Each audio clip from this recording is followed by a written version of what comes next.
Bonjour. J'avais envie de partager quelque chose qui me trotte dans la tête depuis ce matin.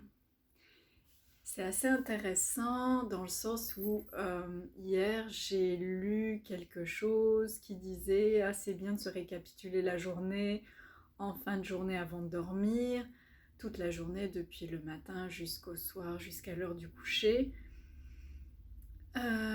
Et ensuite, de voir avec sa conscience, d'être aussi consciente durant la nuit de nos rêves.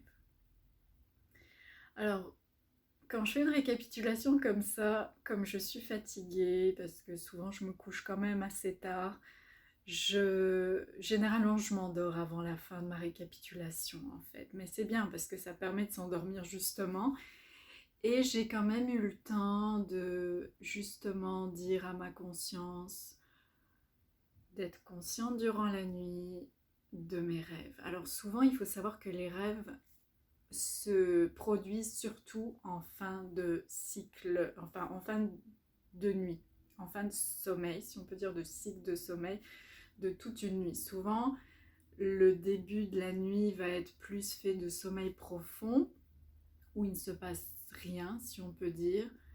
Il n'y a pas de rêve. Et ensuite, il y a plus vers la fin du sommeil les rêves. Donc souvent, les rêves se produisent le matin, on pourrait dire, en fin de nuit. Et donc, dans mon cas, je me souviens d'être à la gare. Ça ressemblait à la gare de Tournai, d'où je viens en Belgique. Et j'étais avec mon fils. Et nous... Bon, il y a eu plusieurs choses qui se sont entremêlées, évidemment, c'est un rêve. Mais je me souviens surtout qu'on allait prendre le train et que quelqu'un, avant de passer la porte, de franchir la porte, il y avait un guichet avec une personne qui nous proposait deux types de trajets. L'un étant celui avec de nombreux arrêts dans tous les villages et un autre trajet qui était plus rapide, qui s'arrêtait à chaque ville. Enfin, peut-être pas à chaque ville, mais dans quelques villes, disons. Et sur le coup, on était comme, on va prendre le trajet le plus rapide. Mais en fait, le rêve se termine là. Donc, en fait, ce qui est drôle, c'est qu'il n'y a pas de suite à ça. Mais c'est après mon interprétation qui est intéressante. Donc, sur le coup, on avait plus tendance à dire, on va prendre le trajet qui est le plus court, le plus rapide, sans s'arrêter à chaque village, disons. Mais dans la journée, donc j'ai eu cette conscience évidemment de me souvenir de mon rêve, puisque c'était déjà mon intention la nuit d'avant, la veille au soir.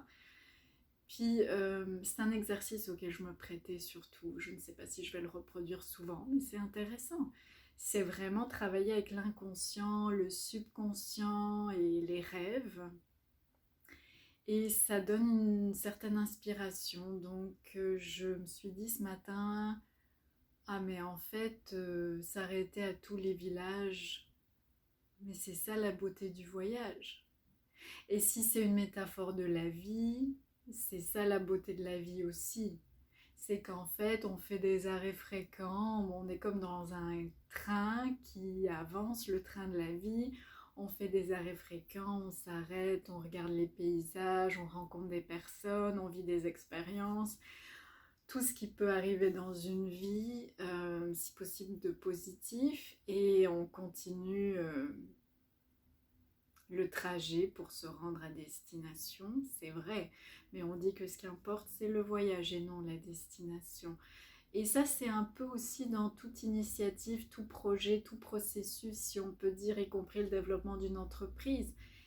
Euh, c'est que oui, on a une vision, une grande vision, l'étoile qui, vers laquelle on se dirige, l'étoile du Nord, l'étoile polaire, appelez-le comme vous voulez, appelez-la comme vous voulez. Maintenant, on a cet objectif, ce grand objectif, cette vision vers laquelle on s'avance pas à pas, mais on profite du processus, on vit chaque expérience, si possible pleinement, avec la pleine conscience, on en profite. Chaque jour est une merveilleuse aventure. Aujourd'hui, je parlais à quelqu'un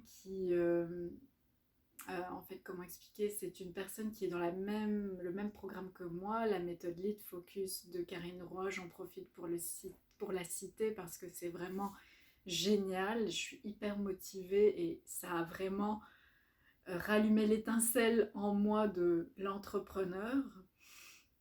Après avoir cheminé toute seule un certain temps, je sentais que ça stagnait et je crois que Karine et son programme est arrivé au bon moment pour me redonner de la motivation, etc.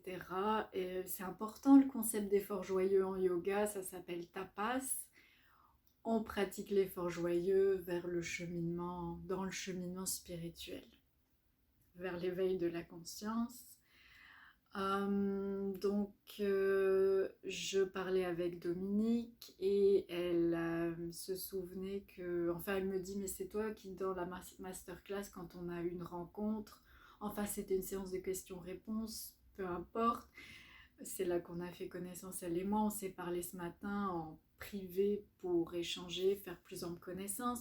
Elle me disait c'est toi qui parlais de liberté et de voyage. Je lui dis bah liberté possiblement, ça me ressemble beaucoup, c'est la valeur que je mets de l'avant le plus, qui me tient le plus à cœur. Voyage, je sais pas, parce que je suis plus dans le voyage intérieur et l'exploration intérieure, même si évidemment ça se reflète à l'extérieur. Je veux dire, je vis ma vie, j'ai des expériences comme tout le monde en tant qu'être humain, mais mon voyage à moi, il est très intérieur en fait. Et c'est vrai que j'ai vécu à l'étranger dans la vingtaine, dans plusieurs pays, sur plusieurs continents. Bon,